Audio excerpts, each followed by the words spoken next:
Well, what's up again there, guys? Brian here at 3TR, and I know this review is a little bit late, so I'm just going to say sorry for the long delay, but here's my official review for the, I guess, somewhat updated remake of the old classic Western tale of the Magnificent Seven, given to us from director Antoine Fuqua, I hope I'm saying that right, and stars the really well-known cast of Denzel Washington, Chris Pratt, and Ethan Hawke, including a number of actors that you're pretty familiar with from seeing from other TV shows and movies, and some actors that you may not recognize. Now, the story of Magnificent Seven pretty much is kind of a last stand type of movie. You have Denzel Washington's character, who plays as a bounty hunter, who gets hired in order to recruit a posse of other special individuals in order for him to combat this ruthless tyrant and his army of gang cowboys, I'd like to say.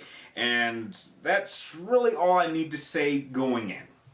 Now, I'm going to say this. I had a lot of fun with Magnificent Seven, and this is coming from someone who, up until maybe a few weeks ago, didn't even know this was a remake of an old classic Western tale. But I do know that it was kind of inspired, or at least the original concept was inspired by the very old classic tale of the Seven Samurai Japanese film, which I'm quite familiar with. And as a Western, I can say that it plays it pretty straight. Now, I'm going to go over what I thought was really good about this film. I thought the performances from, I guess, most of the main characters I thought was pretty standard. You know, Denzel Washington brings his classic swag that he's pretty much known for. I mean, sometimes I don't even think he's acting. I think he's just naturally cool in just about any part he has. Chris Pratt is entertaining as always, and I can honestly say that he is quickly, at least to me, becoming probably one of the most entertaining and most charismatic actors I've seen probably over the past 10 years. And I think the other members of the Magnificent Seven do play their parts pretty well, even though they're not really given much character development. I thought that the action was very well handled. It's gritty, it's loud, it's up close, and it, in some cases, can get pretty bloody. I thought that the production quality of the towns and the sets I thought was very well handled, and there's a lot of really cool wide-scale shots that really capture just the beauty of what, you know, some would say the Wild Wild West was kind of like back in the day. And I can say it for the most part from beginning to end, it runs at a pretty well pace, to the point where it never gets too boring. Now, the problem that I have with this film is that it's simply too predictable. It doesn't really try to do anything new that you wouldn't expect from a Western. And if you've seen movies like, say, Seven Samurai, or The Alamo, or heck, even more recently, 300, you kind of know exactly how this movie is going to play out. You can literally guess what is going to happen maybe 10 or 15 minutes before it happens, and the movie does not even make any sort of attempt to try doing anything new or have any sort of special twist or really do anything you're not expecting completely, period. It pretty much stays pretty true to the type of format that these movies are pretty well known for. Another problem I have with the movie is the villain.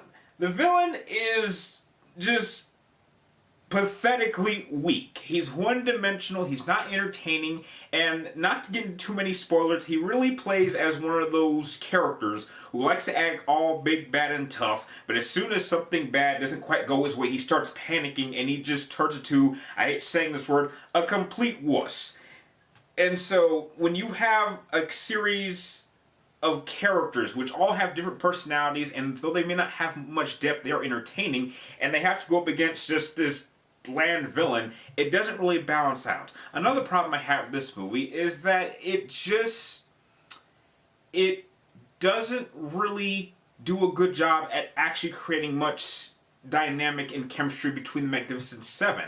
I mean, even how they originally all come together seems kind of like pathetic, I might say, because literally characters are literally just popping out and showing up, and they have really no real motive to actually join the Magnificent Seven.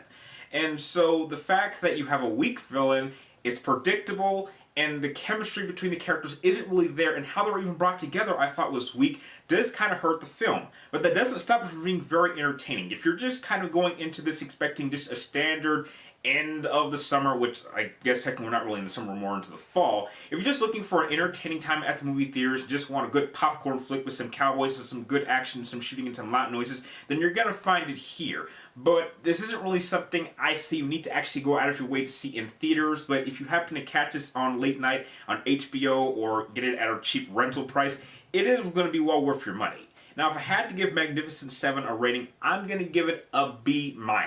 I personally wouldn't recommend you see this in theaters, but if you do, I don't think you'll be wasting a good 2 hours of your life. Because I certainly didn't feel like that, because I certainly was entertained from beginning to end, even though there were some scattered problems throughout the film.